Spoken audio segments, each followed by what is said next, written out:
Hi ಎಲ್ಲರಿಗೂ ನಮಸ್ಕಾರ. ಸಂಜಿ ಸವಿರುಚಿ ಅಡುಗೆ ಚಾನಲ್ಗೆ ಸ್ವಾಗತ. ಇವತ್ತು ಗೊಜ್ಜು ಅವಲಕ್ಕಿ ಮಾಡೋದು ಹೇಗೆ ಅಂತ ತೋರಿಸ್ತೀನಿ. ಅದಕ್ಕೆ ಬೇಕಾಗಿರೋ ಐಟಮ್ಸ್ನ ನೋಡ್ಕೊಳ್ಳಿ. ಗುಂಟೂರು ಮೆಣಸಿನ್ಕಾಯಿ 4ರಿಂದ 5, 1 ಸ್ಪೂನಷ್ಟು ಬೆಲ್ಲ, ಸಾರಿನ ಖಾರದ ಪುಡಿ 3 ಸ್ಪೂನಷ್ಟು, ಹಿಂಗು, ಒಗ್ಗರಣೆಗೆ ಬೇಕಾಗಿರೋಂಥ ಐಟಮ್ಸು, ಕರ್ಬೇವಿನ ಸೊಪ್ಪು, ರುಚಿಗೆ ತಕ್ಕಷ್ಟು ಉಪ್ಪು ಮತ್ತು ಹುಣಸೆಹಣ್ಣು ಒಂದು ಸ್ವಲ್ಪ ಜಾಸ್ತಿನೇ ನೆನೆಸ್ಕೊಂಡು ಇಟ್ಕೋಬೇಕು ನೀರಲ್ಲಿ. ಜೊತೆಗೆ ಗಟ್ಟಿ ಅವಲಕ್ಕಿ ಇಟ್ಕೋಬೇಕು. ಒಬ್ಬರಿಗೆ 1 ಹಿಡಿ ಲೆಕ್ಕದಲ್ಲಿ ನಾನಿಲ್ಲಿ 6 ಜನಕ್ಕೆ ತೊಗೊಂಡಿದ್ದೀನಿ. ನಾವು ಇಟ್ಕೊಂಡಿದ್ದಂಥ ಅವಲಕ್ಕಿನ ಫಸ್ಟು ಮಿಕ್ಸಿಗೆ ಹಾಕ್ಕೋಬೇಕು. ಈ ರೀತಿ ತರಿಯಾಗಿ ಮಾಡ್ಕೋಬೇಕು. ಇದಕ್ಕೆ ಯಾವುದೇ ರೀತಿ ನೀರು ಸೇರಿಸ್ಕೋಬಾರ್ದು. ಹೀಗೆ ಆಗಿದ್ದರೆ ಸಾಕು. ಈಗ ನಾವು ಪುಡಿ ಮಾಡಿಟ್ಟಿರೋಂಥ ಅವಲಕ್ಕಿಗೆ ನೀರು ಹಾಕ್ಕೊಂಡು ಮೊದಲಿಗೆ ಕಲಿಸ್ಕೋಬೇಕು. ಈ ಅವಲಕ್ಕಿನ ನಾವು ತೊಳೆದಿರಲ್ಲ, ಡೈರೆಕ್ಟಾಗಿ ಪುಡಿ ಮಾಡಿಬಿಟ್ಟು ಈ ರೀತಿ ನೀರು ಹಾಕಿ ಕಲಿಸ್ಕೋಬೇಕು. ಗಂಟಾದರೆ ಏನು ಯೋಚನೆ ಮಾಡೋಕ್ಕೆ ಹೋಗಬೇಡಿ, ಯಾಕೆಂದರೆ ಅದೆಲ್ಲ ಬಿಸಿ ಮಾಡಿ ಒಗ್ಗರಣೆಯಲ್ಲಿ ಸೇರಿಸಿದಾಗ ಗಂಟೆಲ್ಲ ಹೋಗುತ್ತೆ. ಇದಕ್ಕೆ ಅಳತೆ ನೀರು ಅಂತ ಏನೂ ಇಲ್ಲ, ಸ್ವಲ್ಪ ಸಾಫ್ಟ್ ಆಗಂಗೆ ಕಲಿಸ್ಕೋಬೇಕು. ಅಷ್ಟು ನೀರು ಹಾಕ್ಕೊಂಡ್ರೆ ಸಾಕು. ಈ ರೀತಿ ಗೊಜ್ಜು ಅವಲಕ್ಕಿನ ನೀವು ದೇವಸ್ಥಾನದಲ್ಲಿ ತಿಂದಿರ್ತೀರ, ಪ್ರಸಾದ ಥರ ಕೊಡ್ತಾರೆ, ಭಾಳನೇ ಟೇಸ್ಟಿಯಾಗಿರುತ್ತೆ. ಹಾಗೂ ಮಾಡ್ಕೊಳ್ಳೋದು ಕೂಡ ತುಂಬಾ ಸುಲಭ. ಮಾಮೂಲಿಯಾಗಿ ಅವಲಕ್ಕಿ ತಿಂದು ಬೋರಾಗಿದ್ದರೆ ಈ ರೀತಿನೂ ಟ್ರೈ ಮಾಡಿ, ತುಂಬಾ ಡಿಫ್ರೆಂಟಾಗಿರುತ್ತೆ.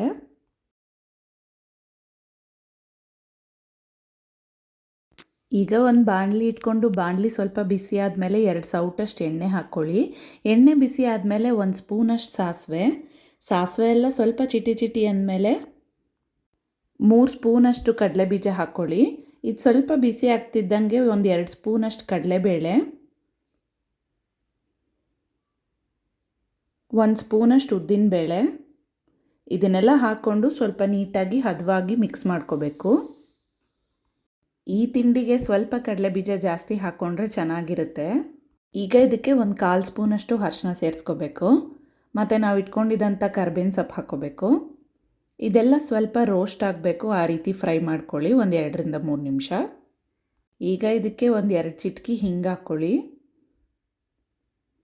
ನಾವು ಇಟ್ಕೊಂಡಿದ್ದಂಥ ಮೆಣಸಿನ್ಕಾಯಿ ಸೇರಿಸ್ಕೋಬೇಕು. ಮೆಣಸಿನ್ಕಾಯಿ ಸೇರಿಸ್ಕೊಂಡಿದ್ದ ತಕ್ಷಣ ಸ್ಟವ್ ಆಫ್ ಮಾಡ್ಕೊಳ್ಳಿ. 20 to 30 ಸೆಕೆಂಡ್ಸ್ ಈ ರೀತಿ ಕಲಸಿದ ತಕ್ಷಣ ಇದನ್ನೆಲ್ಲ ಒಂದು ಸಪ್ರೇಟ್ ಬೌಲ್ಗೆ ತೆಗೆದಿಟ್ಕೋಬೇಕು, ಯಾಕೆಂದರೆ ಇದನ್ನು ನಾವು ಆಮೇಲೆ ಆ್ಯಡ್ ಮಾಡ್ತೀವಿ. ಹಿಂಗೆ ಮಾಡೋದ್ರಿಂದ ಮೆಣಸಿನ್ಕಾಯ್ದೇ ಆಗಲಿ, ಕರ್ಬೇವಿನ ಸೊಪ್ಪಿಂದೇ ಆಗಲಿ, ಕಡಲೆಬೀಜದೇ ಆಗಲಿ ಕ್ರಿಸ್ಪಿನೆಸ್ ಹಾಗೆ ರೀಟೇನ್ ಆಗುತ್ತೆ. ಒಟ್ಟಿಗೆ ನೀವು ಇದಕ್ಕೆ ಅವಲಕ್ಕಿ ಹಾಕಿ ಕಲಿಸ್ಬಿಟ್ರೆ ಎಲ್ಲನೂ ಮೆತ್ತಗಾಗ್ಬಿಡುತ್ತೆ. ಈಗ ಅದೇ ಎಣ್ಣೆಗೆ ನಾವು ಇಟ್ಕೊಂಡಿದ್ದಂಥ ಹುಣಸೆಹಣ್ಣು ರಸ ಸೇರಿಸ್ಕೋಬೇಕು. ಇಲ್ಲಿ ನಾನು ಗಟ್ಟಿಯಾಗಿರೋಂಥ 1 ಕಪ್ಪಷ್ಟು ಹುಣಸೆಹಣ್ಣು ರಸ ಹಾಕ್ಕೊಂಡಿದ್ದೀನಿ. ಈಗ ಇದಕ್ಕೆ ನಾವು ಇಟ್ಕೊಂಡಿದ್ದಂಥ ಬೆಲ್ಲ ನೋಡಿಕೊಂಡು ನೀವು ಸೇರಿಸ್ಕೋಬೋದು. ನಾನಿಲ್ಲಿ 2 ಸ್ಪೂನಷ್ಟು ಹಾಕ್ಕೊಂಡಿದ್ದೀನಿ. ನಿಮಗೆ ಜಾಸ್ತಿ ಸ್ವೀಟ್ ಇಷ್ಟ ಆಗಲ್ಲ ಅಂದರೆ 1 ಸ್ಪೂನಷ್ಟು ಹಾಕ್ಕೊಳ್ಳಿ. ಮತ್ತು ಸಾರಿನ ಖಾರದ ಪುಡಿ 2 ಸ್ಪೂನ್ ಹಾಕ್ಕೋಬೇಕು. ಇದು ಹಾಕ್ಕೊಂಡ್ರೆ ಖಾರ ಎಲ್ಲ ನೀಟಾಗಿ ಹದವಾಗಿ ಬರುತ್ತೆ. ಈಗ ಇದಕ್ಕೆ ರುಚಿಗೆ ತಕ್ಕಷ್ಟು ಉಪ್ಪು ಕೂಡ ಸೇರಿಸ್ಕೋಬೇಕು. ಇದನ್ನೆಲ್ಲ ನೀಟಾಗಿ ಕಲಿಸ್ಕೊಂಡು 5ರಿಂದ 6 ನಿಮಿಷ ಕುದಿಯಕ್ಕೆ ಬಿಡಬೇಕು. ಈಗ ಇದು ಚೆನ್ನಾಗಿ ಕುದೀತಾ ಇದೆ. ಬೆಲ್ಲ ಎಲ್ಲ ಕರಗಿದೆಯಾ ಅಂತ ಒಂದ್ಸಲಿ ಚೆಕ್ ಮಾಡಿ, ಇಲ್ಲಾಂದರೆ ಇನ್ನೊಂದು 2 ನಿಮಿಷ ಚೆನ್ನಾಗಿ ಕುದಿಸ್ಕೊಳ್ಳಿ.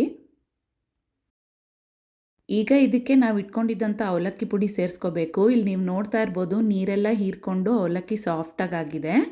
ತುಂಬ ಜಾಸ್ತಿ ನೀರು ಹಾಕ್ಕೊಂಡು ಕಲಿಸ್ಕೊಂಡ್ರೆ ಆಮೇಲೆ ಪೇಸ್ಟ್ ಥರ ಆಗಿಬಿಡುತ್ತೆ. ನೀಟಾಗಿ ಉದ್ರಾಗಿ ಬರಬೇಕು ಅಂದರೆ ಇಷ್ಟು ನೀರು ಹಾಕ್ಕೊಂಡು ಕಲಿಸ್ಕೊಂಡು ಈ ಕನ್ಸಿಸ್ಟೆನ್ಸಿ ಬರೋ ಥರ ನೋಡ್ಕೊಳ್ಳಿ. ಇಲ್ಲಿ ಇದನ್ನು ನೀಟಾಗಿ ಉದ್ರಾಗಿ ಬರೋ ಥರ ಹಾಕಿಬಿಟ್ಟು ಕಲಿಸ್ಬೇಕು. ಕಲಿಸ್ಬೇಕಾದ್ರೆ ಒಂದು ಅರ್ಧ ಲೋಟದಷ್ಟು ನೀರು ಹಾಕ್ಕೊಳ್ಳಿ. ಈ ಸಮಯದಲ್ಲಿ ಸ್ಟವ್ನ ಸಿಮ್ಮಲ್ಲಿ ಇಟ್ಕೊಂಡು ನಿಧಾನಕ್ಕೆ ಕಲಸಿ. ಗಂಟಾದ್ರೂ ಏನು ಯೋಚನೆ ಮಾಡಬೇಡಿ, ಬಿಸಿ ಆಗ್ತಿದ್ದಂಗೆ ಗಂಟೆಲ್ಲ ಬಿಚ್ಕೊಳ್ಳುತ್ತೆ. ಈ ರೀತಿ ಒಂದೇ ಹದದಲ್ಲಿ ನೀಟಾಗಿ ಕಲಿಸ್ಕೊಳ್ಳಿ ಸಿಮ್ಮಲ್ಲಿ ಇಟ್ಕೊಂಡು.